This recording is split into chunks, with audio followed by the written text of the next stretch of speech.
ಮೊದಲಿಗೆ ಶ್ರುತಿ ಡಬ್ಬಿಂಗ್ ಮುಗಿಸಿ ನನ್ ಹೊಟ್ಟೆ ಹಸ್ತಿದೆ ಸರ್, ಊಟ ಮಾಡಿ ಮಿಕ್ಕಿದ ಆಮೇಲೆ ಮಾಡ್ತೀನಿ ಅಂತಾಳೆ. ಆಗ ಅವರು ನಿನ್ಗೇನಮ್ಮ, ನಿನ್ ಗಂಡ ಶೆಫು, ನೀನ್ ಹೇಳಿದ ತಕ್ಷಣನೇ ಅಡ್ಗೆ ಮಾಡ್ಕೊಂಡ್ ತರ್ತಾರೆ. ಹೌದು, ನಿನ್ ತಾಲಿಶಾಸ್ತ್ರದ ಫಂಕ್ಷನ್ಗೆ ಬರೋದಕ್ಕಾಗ್ಲಿಲ್ಲ, ಎಲ್ಲ ಚೆನ್ನಾಗಾಯ್ತು ತಾನೆ ಅಂತ ಕೇಳ್ತಾರೆ. ಅದಕ್ಕೆ ಶ್ರುತಿ, ಎಲ್ಲಿ ಸರ್, ನನ್ ಗಂಡನ ಅಣ್ಣ ನಮ್ಮ ಅಪ್ಪನ ಫಂಕ್ಷನ್ ಅಲ್ಲಿ ಹೊಡೆದ್ಬಿಟ್ರು, ಪ್ರಾಬ್ಲಮ್ ಆಗಿ ಈಗ ನಾನು ನಮ್ಮ ಅಮ್ಮನ ಮನೇಲಿದ್ದೀನಿ ಅಂತಾಳೆ. ಆಗ ಅವರು, ಏನಮ್ಮ ಶ್ರುತಿ, ಇಷ್ಟೊಂದು ದೊಡ್ಡ ಸಮಸ್ಯೆ ಆಗಿದೆ ಅಂತೀಯ, ಇಷ್ಟೊಂದು ಸಾಧಾರಣವಾಗಿ ಹೇಳ್ತಿದ್ಯಲ್ಲ ಅಂದಾಗ, ಅದಕ್ಕೇನ್ ಮಾಡಕ್ಕಾಗತ್ತೆ ಸರ್, ಕೂತ್ಕೊಂಡು ಅಳಕ್ಕಾಗತ್ತಾ, ನಾನು ಹೋಗಿ ಫುಡ್ ಆರ್ಡರ್ ಮಾಡ್ತೀನಿ ಅಂತ ಹೇಳಿ ಅಲ್ಲಿಂದ ಹೋಗ್ತಾಳೆ. ನಂತರ ರವಿ ರೆಸ್ಟೋರೆಂಟ್ಗೆ ಫೋನ್ ಮಾಡಿ ಫುಡ್ ಆರ್ಡರ್ ಮಾಡ್ಬೇಕು ಅಂತ ಹೇಳ್ತಾಳೆ. ಆಗ ರವಿ ಫ್ರೆಂಡು ರವಿ ಹತ್ರ ಹೇಳಿದ್ರೆ ಅವನೇ ತಗೊಂಡ್ ಬರ್ತಿದ್ನಲ್ಲ ಅಂದಾಗ, ಆರ್ಡರ್ ಮಾಡಿದ್ರೆ ಯಾರು ಬೇಕಾದ್ರೂ ತರ್ತಾರೆ, ಅದಕ್ಕೆ ನಾನ್ ಯಾಕೆ ರವಿ ಹತ್ರನೇ ಫೋನ್ ಮಾಡಿ ಹೇಳ್ಬೇಕು, ಆರ್ಡರ್ ಮಾಡ್ತೀನಿ ನೋಟ್ ಮಾಡ್ಕೊಳ್ಳಿ ಅಂತ ಹೇಳಿ ಆರ್ಡರ್ ಹೇಳಿ ಫೋನ್ ಕಟ್ ಮಾಡ್ತಾಳೆ ಶ್ರುತಿ. ಆಗ ರವಿ ಫ್ರೆಂಡು ರವಿನ್ ಕರೆದು ಸ್ಪೆಷಲ್ ಆರ್ಡರ್ ಒಂದು ಬಂದಿದೆ ಅಂತ ಹೇಳಿದಾಗ, ಇಲ್ಲ ಕಣೋ, ನನಗ್ ಬೇರೆ ಕೆಲಸ ಇದೆ ಅಂತಾನೆ ರವಿ. ಆಗ ರವಿ ಫ್ರೆಂಡು, ಲೇ ಈ ಆರ್ಡರ್ನೇ ಕಣೋ ನೀನ್ ಮೊದ್ಲು ತಗೋಬೇಕಾಗಿರೋದು ಅಂದಾಗ, ಓ ಅಂತ ಸ್ಪೆಷಲ್ VIP ಯಾರಪ್ಪ ಅಂತ ಚೀಟಿ ತೆಗೆದು ನೋಡ್ತಾನೆ ರವಿ.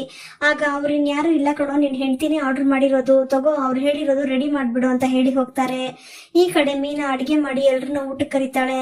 ಆಗ ರಂಗನಾಥ್, ಬರ್ತೀನಿ ನಡಿಯಮ್ಮ ಅಂತ ಹೇಳಿ ಮನೋಜ್ನ ಕರೆದು, ಏನೋ ಮನೋಜ, ನೀನ್ ಎಲ್ಲಾದ್ರೂ ಕೆಲಸ ಹುಡ್ಕೊಂಡ ಇನ್ನೂ ಇಲ್ವಾ ಅಂತಾರೆ. ಆಗ ಮನೋಜ, ಅಪ್ಪ ಕೆನಡಾ ಕೆಲ್ಸಕ್ಕೆ ಕಾಯ್ತಿದ್ದೀನಪ್ಪ ಅಂದಾಗ, ಅದಕ್ಕೆ ದುಡ್ಡು ಜಾಸ್ತಿ ಕಟ್ಬೇಕು ಅಂತ ಹೇಳಿದ್ಯಲ್ಲೋ ಅಂತಾರೆ ರಂಗನಾಥ್. ಆಗ ಸೂರ್ಯ ಬಂದು, ಅಪ್ಪ ಅವನ್ಗೇನಪ್ಪ ಕಮ್ಮಿ, ಮಲೇಷ್ಯಾದಿಂದ ದುಡ್ಡುಗಳು ಬರ್ತವೆ ಅಂತ ಹೇಳಿ, ಏನೋ ಪೆಂಗ್ಯ ನಿಮ್ ಮಾವ ಇನ್ನೂ ದುಡ್ಡುಗಳು ಕಳಿಸ್ತಾನೆ ಅವ್ರೇನೋ ಅಂತಾನೆ. ಆಗ ಮನೋಜ, ಅದೆಲ್ಲ ಬರೋ ಟೈಮ್ ಬರುತ್ತೆ, ನೀನ್ ಸುಮ್ನೆ ಇರೋ ಅಂದಾಗ ಸೂರ್ಯ, ಇದೇ ತರ ಪೌಡ್ರಮ್ಮ ಅಪ್ಪ ಬರ್ತಾರೆ ಅಂತ ಹೇಳಿದ್ದೆ ಆಯ್ತು, ಆದ್ರೆ ಅಪ್ಪನೂ ಬರ್ಲಿಲ್ಲ ತಾತನೂ ಬರ್ಲಿಲ್ಲ ಅಂತ ಗೇಲಿ ಮಾಡ್ತಿರ್ತಾನೆ ಸೂರ್ಯ.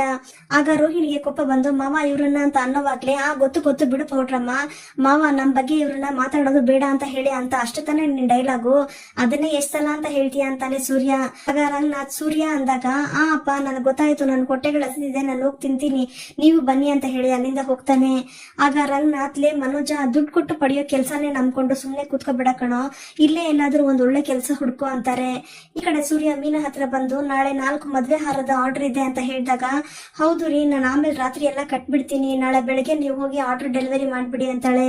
ಆಗ ರಂಗನಾಥ್ ಬಂದು, ಶಾಂತಿ ಎಲ್ಲಮ್ಮ ಅಂತ ಕೇಳಿದಾಗ, ಮೀನಾ ಒಳಗಡೆ ರೂಮಲ್ಲಿ ಇದಾರೆ ಮಾವ, ನಾನು ಹೋಗಿ ಊಟಕ್ಕೆ ಕರ್ದೆ, ಅತ್ತೆ ಬರಲ್ಲ ಅಂದ್ರು ಅಂತಾಳೆ.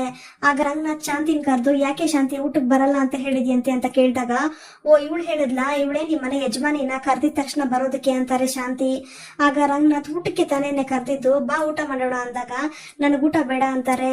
ಆಗ ಸೂರ್ಯ, ಅಪ್ಪೋ ಈ ಮಕ್ಳಿಗೆ ಊಟ ಬೇಡ ಅಂದಾಗ ಬಲವಂತ ಮಾಡಿ ಹಿಂದೆನೆ ಓಡೋಗ್ ತಿಳಿಸ್ತಾರಲ್ಲ, ಹಾಗೆ ನಮ್ಮನೇಲೂ ಆಗ್ಬಿಟ್ಟೈತೆ, ಈ ಸಕ್ಕರೆನ ದಿನ ಊಟ ಮಾಡು ಅನ್ನೋದೇ ಆ ಕೆಲ್ಸ ಆಯ್ತು ಅಂತಾನೆ. ಆಗ ರಂಗನಾಥ್, ಶಾಂತಿ ನಿನ್ ಹೊಟ್ಟೆ ಹಸಿತಿಲ್ವಾ ಅಂದಾಗ, ಹೊಟ್ಟೆ ಹಸಿತಿದ್ರು ಕೂಡ ನಾನು ಏನು ತಿನ್ನಲ್ಲ ರೀ, ನಿಮ್ಗೆಲ್ಲ ಬರೀ ಊಟದ ಬಗ್ಗೆ ಚಿಂತೆ, ಆದ್ರೆ ನನಗ್ ನನ್ ಮಗನ್ ಬಗ್ಗೆ ಚಿಂತೆ ಅಂತ ಶಾಂತಿ ಹೇಳಿದಾಗ, ಮನೋಜ, ಅಮ್ಮ ಹಾಗಲ್ಲಮ್ಮ, ಟೈಮ್ಗೆ ಸರಿಯಾಗಿ ತಿನ್ಬೇಕು ಅಂತಾನೆ. ಆಗ ಸೂರ್ಯ, ಕರೆಕ್ಟ್ ಕಣ ಮನೋಜ, ನೀನ್ ಹೇಳ್ತಿರೋದು, ಪಾರ್ಕ್ ಅಲ್ಲಿ ಮಲಗಿದಾಗ್ಲೇ ನೀನ್ ಅಲಾರಾಮ್ ಇಟ್ಕೊಂಡು ಊಟ ಮಾಡ್ದನಲ್ವಾ, ನಿನ್ನೆ ನೋಡಿ ಕಲಿಬೇಕು ಕಣ ಎಲ್ಲಾರು ಅಂತಾನೆ. ಆಗ ರೋಹಿಣಿ, ಅತ್ತೆ ಯಾಕತ್ತೆ ಊಟ ಬೇಡ ಅಂತಿದ್ದೀರಾ ಅಂತ ಕೇಳಿದಾಗ ಶಾಂತಿ, ನಾನು ಊಟ ಬೇಡ ಅಂದ್ರೆ ಬೇಡ, ತಿನ್ನೋಕ್ಕೂ ಮನ್ಸಾಗ್ತಿಲ್ಲ, ಅದು ಅಲ್ಲದೆ ನನ್ ಮಗ ಮನೆಗ್ ವಾಪಸ್ ಬೇರೆ ಬರ್ಲಿಲ್ಲ, ಅವನ ಬಗ್ಗೆ ಯಾರಿಗೂ ಚಿಂತೆ ಇಲ್ಲ, ಇಲ್ಲಿ ಇಷ್ಟು ದಿನ ನನ್ ಮಗ ನನ್ನ ಬಿಟ್ಟು ಇದ್ದಿದ್ದೇ ಇಲ್ಲ ಅಂತಾರೆ ಶಾಂತಿ. ಆಗ ಸೂರ್ಯ, ಸಕ್ಕರೆ ಸ್ಟಾಪ್ ಸುಳ್ಳು ಹೇಳ್ಬೇಡ, ನಿನ್ ಮಗ 1 ತಿಂಗಳು ಓಡೋಗಿದ್ದಾಗ ಚೆನ್ನಾಗೆ ತಾನೇ ಇದ್ದೆ, ಆವಾಗ ಬಿಟ್ಟಿರ್ಲಿಲ್ವಾ ಅಂತಾನೆ. ಆಗ ಶಾಂತಿ, ಮುಚ್ಚ ಬಾಯಿ, ಇವನೊಬ್ಬ ಎಲ್ಲ ಮಾತ್ಗೂ ಏನಾದ್ರೂ ಒಂದ್ ಹೇಳ್ತಾನೆ ಇರ್ತಾನೆ ಅಂತ ಹೇಳಿ, ನನ್ ಮಗ ಬರೋವರೆಗೂ ನಾನು 1 ತೊಟ್ಟು ನೀರ್ ಕೂಡ ಕುಡಿಯಲ್ಲ, ಯಾರ್ಯಾರೋ ಬೇಡದೆ ಇರೋರಲ್ಲ ಈ ಮನೇಲಿ ಇರೋವಾಗ ನನ್ ಮಗ ಮಾತ್ರ ಹೊರಗಡೆ ಇದ್ದು ಕಷ್ಟ ಪಡ್ಬೇಕಾ ಅಂತಾರೆ ಶಾಂತಿ. ಆಗ ಮನೋಜ, ಅಮ್ಮ ಅವ್ನ್ ಯಾಕಮ್ಮ ಕಷ್ಟ ಪಡ್ತಾನೆ, ಅವ್ರ ಮಾವನ್ ಮನೇಲಿ ಜಾಲಿಯಾಗಿ ಆರಾಮವಾಗಿರ್ತಾನೆ ಅಂತಾನೆ. ಆಗ ಶಾಂತಿ, ಎಲ್ಲೇ ಇದ್ರು ಕೂಡ ತಾಯಿ ಹತ್ರ ಇರೋ ತರ ಆಗುತ್ತೇನೋ, ಹೆತ್ತಿರು ನನಗ್ ತಾನೇ ಗೊತ್ತಾಗೋದು ಆ ಕಷ್ಟ ಏನು ಅಂತ ಅಂತಾರೆ. ಆಗ ಮೀನಾ, ಅತ್ತೆ ರವಿ ಮನೆ ಮಗ, ಖಂಡಿತವಾಗ್ಲೂ ಅವರು ಇನ್ನೊಂದ್ 2 ದಿನದಲ್ಲಿ ಮನೆಗ್ ವಾಪಸ್ ಬಂದೇ ಬರ್ತಾರೆ, ಅದಕ್ಕೆ ಅಂತ ನೀವು ಊಟ ಮಾಡದೇ ಇದ್ರೆ ನಿಮ್ಗೆ ತಾನೇ ಆರೋಗ್ಯ ಹಾಳಾಗೋದು, ಬನ್ನಿ ಅತ್ತೆ ಊಟ ಮಾಡಿ ಅಂತಾಳೆ. ಅದಕ್ಕೆ ಶಾಂತಿ, ಹಾಗೇನಾದ್ರೂ ಆಗ್ಲಿ ಅಂತ ಕಾಯ್ತಾ ಇದೆಯಾ ಅಲ್ವಾ, ನಿನಗ್ ತುಂಬಾ ಖುಷಿ ಆಗುತ್ತೆ ಹಾಗೇನಾದ್ರೂ ಆದ್ರೆ, ನನ್ ಮೇಲೆ ತುಂಬಾ ಕಾಳಜಿ ಇರೋ ತರ ಮಾತಾಡ್ಬೇಡ ಕಣೆ, ಎಲ್ಲ ನಿನ್ನಿಂದಾಗ್ಲೇ ಆಗಿದ್ದು ಅಂತ ಮೀನನ್ ಬೈತಿರ್ತಾರೆ. ಆಗ ಸೂರ್ಯ, ಅಪ್ಪೋ ಈ ಸಕ್ಕರೆಗೆ ಮಗ ಬಂದಿಲ್ಲ ಅಂತ ಏನು ಚಿಂತೆ ಇಲ್ಲಪ್ಪ, ತನ್ನ ಶ್ರೀಮಂತ ಸೊಸೆ ಬರ್ಲಿಲ್ವಲ್ಲ ಅಂತ ದುಃಖ ಆಗ್ತಾ ಇರೋದು ಅಂದಾಗ ಶಾಂತಿ, ನೋಡಿದ್ರ ರೀ ನನ್ ಮಗನ ಮೇಲೆ ನಾನು ಇಟ್ಟಿರೋ ಪ್ರೀತಿನ ಹೆಂಗ್ ಗೇಲಿ ಮಾಡ್ತಿದ್ದಾನೆ ಅಂತ ನಿಮ್ ಮಗ, ಇದಕ್ಕೆ ನಾನು ಹೇಳಿದ್ದು ಇವನ್ನ ಮನೆಯಿಂದ ಆಚೆ ಕಳಿಸಿ ಅಂತ, ಎಲ್ ಕೇಳಿದ್ರಿ ನನ್ ಮಾತು, ಏನಾದ್ರೂ ಮಾಡ್ಕೊಳ್ಳಿ, ನನ್ ಪಾಡಕ್ ನನ್ನ ಬಿಟ್ಬಿಡಿ ಅಂತ ಹೇಳಿ ಅಲ್ಲಿಂದ ಹೋಗ್ತಾರೆ. ಆಗ ಸೂರ್ಯ, ಅಪ್ಪೋ ಈ ಸಕ್ಕರೆಗೆ ಇನ್ನು ಹೊಟ್ಟೆ ಹಸಿತಿಲ್ಲ ಅನ್ಸುತ್ತೆ, ಹಸಿದ್ರೆ ಅವರೇ ಬಂದ್ ತಿಂತಾರೆ, ಬಾಪ ನಾವು ಹೋಗಿ ತಿನ್ನೋಣ ಅಂತಾನೆ. ಆಗ ರೋಹಿಣಿ ಬಂದು, ಮಾವ ನನ್ಗೂ ಕೂಡ ಊಟ ಬೇಡ ಅಂತಾಳೆ. ಅದಕ್ಕೆ ರಂಗನಾಥ್, ನೀ ನೀನ್ ಯಾಕಮ್ಮ ಊಟ ಬೇಡ ಅಂತಿದ್ಯಾ ಅಂದಾಗ ಅತ್ತೆನೇ ಊಟ ಮಾಡದೆ ಇರುವಾಗ ನಾವು ಮಾತ್ರ ಹೇಗ್ ಮಾವ ಊಟ ಮಾಡೋದು ಅಂತ ಹೇಳಿ ಮನೋಜ್ ಬನ್ನಿ ನೀವು ಕೂಡ ಅಂತಾಳೆ.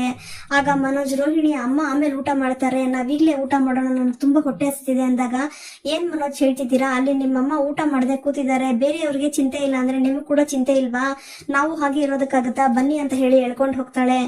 ಆಗ ಮನೋಜ್ ಶಾಂತಿ ಹತ್ರ ಹೋಗಿ ಅಮ್ಮ ಬಾಮ್ಮ ಊಟಕ್ಕೆ, ನೀನ್ ತಿಂದೆ ಹೋದ್ರೆ ನಾವು ತಿನ್ನಕ್ಕಾಗಲ್ಲ ಅಂದಾಗ ಶಾಂತಿ ನನಗ್ ಬೇಡ ಹೋಗೋ ಆ ಕಡೆ ಅಂತ ಬೈತಾರೆ. ಆಗ ರಂಗನಾಥ್ ಬಂದು ಅವಳೇ ಅರ್ಥ ಮಾಡ್ಕೊಳ್ದೆ ಮಾತಾಡ್ತಿದ್ದಾಳೆ ಅಂದ್ರೆ ನೀನು ಯಾಕಮ್ಮ ಹೀಗೆ ಊಟ ಮಾಡದೆ ಇದೀಯಾ ಅಂತಾರೆ. ಆಗ ರೋಹಿಣಿ ಮಾವ ಅತ್ತೆ ಹೇಳ್ತಿರೋದು ಸರಿಯಾಗೇ ಇದೆ, ಮಗನ್ನ ದೂರ ಮಾಡ್ಕೊಂಡು ಅತ್ತೆ ಸಂಕಟ ಪಡ್ತಿದ್ದಾರೆ, ಇಲ್ಲಿರೋ ಬೇರೆ ಮಕ್ಕಳಿಗೆ ಅದು ಗೊತ್ತಾಗದೆ ಇರಬಹುದು, ಆದ್ರೆ ಅತ್ತೆ ನನ್ಗೂ ಅಮ್ಮನ ತರಾನೇ, ಅವ್ರ ಮೇಲೆ ನನ್ಗೂ ಅಕ್ರೆ ಇದೆ ಮಾವ, ರವಿ ಬಂದ್ರೆ ಅತ್ತೆ ಸರ್ ಹೋಗ್ತಾರೆ ಅಂತಾಳೆ. ಆಗ ರಂಗನಾಥ್ ನಮ್ಗೆ ರವಿ ಮೇಲೆ ಪ್ರೀತಿ ಇಲ್ಲ ಅಂತಲ್ಲಮ್ಮ, ಆದ್ರೆ ಏನ್ ಮಾಡೋದು, ಅವನ ಮನೆಗ್ ಬಾರೋ ಅಂತ ಕರೆದ್ರೆ ಬರ್ತೀನಿ ಅಂತ ಹೇಳ್ತಾನೆ ಇದ್ದಾನೆ ಹೊರತು ಮನೆಗ್ ಬರ್ಲಿಲ್ಲ ಅಂತಾರೆ. ಆಗ ಶಾಂತಿ ನನ್ ಮಗನ ನನ್ ಕಣ್ಣಿಂದ ನೋಡೋವರೆಗೂ ಊಟ ಮಾಡೋದಿಲ್ಲ, ನೀವ್ ಮಾತ್ರ ತಗೋಬೇಕು, ನೀವ್ ಹೋಗಿ ಊಟ ಮಾಡಿ ಅಂತ ರಂಗನಾಥ್ಗೆ ಹೇಳ್ತಾರೆ. ಆಗ ರಂಗನಾಥ್ ನೀನ್ ಊಟ ಮಾಡಿಲ್ಲ ಅಂದ್ರೆ ಇಲ್ಲಿ ಯಾರು ಊಟ ಮಾಡಲ್ಲ, ಹಾಗಿರುವಾಗ ನಾನ್ ಮಾತ್ರ ಹೇಗೆ ಊಟ ಮಾಡೋದು, ನಾನು ತಿನ್ನಲ್ಲ ಅಂತ ಹೇಳಿ ಹೋಗಿ ಕುತ್ಕೋತಾರೆ ರಂಗನಾಥ್. ಆಗ ಸೂರ್ಯ ಅಪ್ಪ ನೀನ್ ಮಾತ್ರ ತಗೋಬೇಕು, ಬಂದ್ ಊಟ ಮಾಡಪ್ಪ ಅಂದಾಗ ಶಾಂತಿ ತಿಂದೆ ಇದ್ರೆ ನಾನು ಕೂಡ ತಿನ್ನಲ್ಲ ಕಣೋ ಅಂತಾರೆ ರಂಗನಾಥ್. ಆಗ ಮೀನಾ ಮಾವ ನೀವೆಲ್ಲ ಹೀಗೆ ಊಟ ಮಾಡದೆ ಕೂತ್ರೆ ಎಷ್ಟ್ ದಿನ ಅಂತ ಇರ್ತೀರಾ ಅಂದಾಗ ಸೂರ್ಯ ಲೇ ಮೀನಾ ಇಲ್ಲಿ ಮೇನ್ಸ್ ಚೆನ್ನಾಗದೆ ಯಾರು ಕೂಡ ಮಾತ್ ಕೇಳೋದಿಲ್ಲ ಕಣೆ, ಇದಕ್ಕೆ ನಾನೇ ಏನಾದ್ರು ಮಾಡ್ಬೇಕು ಅಂತಾನೆ. ಆಗ ಮೀನಾ ಏನ್ರಿ ಮಾಡ್ತೀರಾ, ಅತ್ತೆ ರವಿ ಬಂದ್ರೆ ಮಾತ್ರ ತಿನ್ನೋದು ಅಂತ ಹೇಳಿದ್ರಲ್ಲ ಅಂದಾಗ ನಾನ್ ರವಿನ ನೋಡಿ ಮಾತಾಡಿ ಬಂದೆ ಇವತ್ತು ಅಂತಾನೆ ಸೂರ್ಯ. ಆಗ ರಂಗನಾಥ್ ರವಿನ್ ನೋಡಿದ್ಯಾ ಏನಂದ ಅಂತ ಕೇಳಿದಾಗ ಸೂರ್ಯ ಅಪ್ಪ ಅವನೀಗ ಅತ್ತೆ ಮನೇಲಿ ಇಲ್ಲಪ್ಪ, ಇಷ್ಟ ಆಗ್ಲಿಲ್ಲ ಅಂತ ಅವತ್ತೇ ಆ ಮನೆ ಬಿಟ್ಬಿಟ್ ಬಂದಂತೆ, ಅವ್ನ್ ಕೆಲಸ ಮಾಡೋ ಹೋಟೆಲ್ ನಲ್ಲೇ ಇದ್ದಾನೆ, ಈಗ ಅವನು ಹೆಂಡತಿನ ಸಮಾಧಾನ ಮಾಡಿ ಕರ್ಕೊಂಡ್ ಬರ್ತೀನಿ ಅಂತ ಹೇಳಿದ್ದಾನೆ, ಹೇಗೋ ಅತ್ತೆ ಮನೆಯಿಂದ ಅರ್ಧ ದೂರ ಬಂದಿದ್ದಾನಲ್ವಾ, ಇನ್ನೆಷ್ಟು ದೂರನಪ್ಪ ಬಂದ್ಬಿಡ್ತಾನೆ ಮನೆಗೆ, ಅವನ್ಗೂ ಕೂಡ ನಮ್ಮನ್ನೆಲ್ಲ ಬಿಟ್ಟಿರೋದಕ್ಕೆ ಕಷ್ಟ ಆಗ್ತಿದೆ, ಬರೀ ಅವ್ನ ಹೆಂಡತಿಯಿಂದ ಅಲ್ಲಿದ್ದಾನ ಅಷ್ಟೇ, ಆದ್ರೆ ಏನ್ ಮಾಡೋದಪ್ಪ ಈಗೆಲ್ಲ ಹೆಂಡತಿಯರಿಗೆ ಭಯ ಪಡ್ಬೇಕಲ್ಲ ಅಂತಾನೆ. ಆಗ ಮನೋಜ ಕೂಡ ಹೌದು ಕಣ ಸೂರ್ಯ ಕರೆಕ್ಟ್ ಆಗಿ ಹೇಳ್ತಿದ್ಯಾ ಅಂತಾನೆ. ಅದನ್ನ ಕೇಳಿ ಮೀನಾ ರೋಹಿಣಿ ಇಬ್ರು ಕೂಡ ಸೂರ್ಯ ಮನೋಜನ್ನ ಗುರಾಯಿಸ್ತಾ ಇರ್ತಾರೆ. ನಂತರ ಮೀನಾ ಈಗ ಯಾರು ಊಟ ಮಾಡಲ್ಲ ಅಂತಿದ್ದಾರೆ, ಅದಕ್ಕೇನ್ರಿ ಮಾಡೋದು ಅಂದಾಗ ಅಷ್ಟೇ ತಾನೇ ಹೀಗೆ ಕೂತಿರಿ, ನನ್ಗೇನ್ ಮಾಡೋದು ಅಂತ ಚೆನ್ನಾಗ್ ಗೊತ್ತಿದೆ, ಬರ್ತೀನಿರು ಅಂತ ಹೇಳಿ ಹೊರಗ್ ಹೋಗ್ತಾನೆ ಸೂರ್ಯ. ಈ ಕಡೆ ರವಿ ಶ್ರುತಿ ಡಬ್ಬಿಂಗ್ ಮಾಡೋ ಜಾಗಕ್ಕೆ ಊಟ ತಗೊಂಡ್ ಬರ್ತಾನೆ. ಶ್ರುತಿ ರವಿ ಊಟ ತಗೊಂಡ್ ಬಂದಿರೋದನ್ನ ನೋಡಿ ಯಾಕೆ ನೀನ್ ಬಂದಿದ್ಯಾ ಅಂತ ರವಿನ್ ಕೇಳಿದಾಗ ಫುಡ್ ಆರ್ಡರ್ ಮಾಡಿದ್ರೆ ತಗೊಂಡ್ ಬರ್ದೆ ಇನ್ನೇನ್ ಮಾಡ್ತಾರೆ ಅಂತಾನೆ ರವಿ. ಆಗ ಶ್ರುತಿ ನಾನ್ ಫುಡ್ ಆರ್ಡರ್ ಮಾಡಿದ್ದು ಶೆಫ್ ಆರ್ಡರ್ ಮಾಡಿಲ್ಲ ಅಂತಾಳೆ. ಆಗ ರವಿ ಅದೇ ಫುಡ್ ತಂದಿದ್ದೀನಲ್ಲ ಬಾ ಸುಮ್ನೆ ಕುತ್ಕೊಂಡು ತಿನ್ನು ಅಂದಾಗ ಶ್ರುತಿ ಹೋ ನಿಮ್ ಹೋಟೆಲ್ ನಲ್ಲಿ ಫುಡ್ ಆರ್ಡರ್ ಮಾಡಿದ್ರೆ ಫುಡ್ ತಂದು ಸರ್ವ್ ಬೇರೆ ಮಾಡ್ತೀರಾ ಅಂತಾಳೆ. ಆಗ ರವಿ ಕೋಪ ಬಂದು ಈಗ ನಾನೇನ್ ಇರ್ಲಾ ಹೋಗ್ಲಾ ಅಂತ ಹೋಗ್ತಿರ್ತಾನೆ. ಆಗ ಶ್ರುತಿ ನಾನೇನ್ ಹೋಗು ಅಂತ ಹೇಳಿಲ್ವಲ್ಲ ಅಂತ ಹೋಗಿ ಕೂತ್ಕೋತಾಳೆ. ಆಗ ರವಿ ಬಂದು ಶ್ರುತಿಗೆ ಊಟ ಬಡಿಸ್ತಿರೋವಾಗ ಶ್ರುತಿ ರವಿನೇ ನೋಡ್ತಾ ನಿಮ್ ಹೋಟೆಲ್ ನಲ್ಲಿ ಆರ್ಡರ್ ಮಾಡಿದ್ರೆ ನೀನೇ ಊಟ ತರ್ತೀಯ ಅಂತ ನನಗೆ ಚೆನ್ನಾಗ್ ಗೊತ್ತಿತ್ತು ಅಂತಾಳೆ. ಆಗ ರವಿ ಕೂಡ ನಾನೇ ಬರ್ಬೇಕು ಅಂತಾನೆ ನಮ್ ಹೋಟೆಲ್ ಅಲ್ಲಿ ನೀನ್ ಆರ್ಡರ್ ಮಾಡಿರೋದು ಅಂತ ನನಗೂ ಗೊತ್ತಿತ್ತು ಅಂತ ಊಟ ಕೊಡ್ತಾನೆ. ನಂತರ ರವಿ ನಿನ್ ಡಿಸಿಷನ್ ಅಲ್ಲಿ ಏನಾದ್ರು ಚೇಂಜ್ ಇದೆಯಾ ಅಂತ ಕೇಳ್ತಾನೆ. ಅದಕ್ಕೆ ಶ್ರುತಿ ಯಾವ ಡಿಸಿಷನ್ ಅಂತ ಕೇಳಿದಾಗ ಮನೆಗ್ ಹೋಗೋದ್ರ ಬಗ್ಗೆ ಕೇಳ್ದೆ ಅಂತ ಹೇಳ್ತಾನೆ ರವಿ. ಶ್ರುತಿ ಡಬ್ಬಿಂಗ್ ಮುಗಿಸಿ ನನ್ ಮನೆಗೆ ಹೋಗೋದು ಅಂದಾಗ ರವಿ ಸುಮ್ನೆ ಕಾಮಿಡಿ ಮಾಡ್ಬೇಡ ಶ್ರುತಿ, ನಾನ್ ನಮ್ಮನೆಗ್ ಹೋಗೋದ್ರ ಬಗ್ಗೆ ಕೇಳ್ದೆ ಅಂತಾನೆ. ಅದಕ್ಕೆ ಶ್ರುತಿ ಈಗ ನೀನೇ ಕಾಮಿಡಿ ಮಾಡ್ತಿರೋದು ಅಂದಾಗ ರವಿ ಇಲ್ಲ ನಾವ್ ಮನೆಗ್ ಹೋಗಿಲ್ಲ ಅಂತ ಎಲ್ಲ ಬೇಜಾರ್ ಮಾಡ್ಕೊಂಡಿದ್ದಾರೆ ಅಂತಾನೆ. ಆಗ ಶ್ರುತಿ ಯಾರೆಲ್ಲ ಬೇಜಾರ್ ಮಾಡ್ಕೊಂಡಿದ್ದಾರೆ ಅಂತ ಕೇಳಿದಾಗ ಇನ್ಯಾರು ಅಪ್ಪ ಅಮ್ಮ ಸೂರ್ಯ ಎಲ್ರು ಅಂತಾನೆ.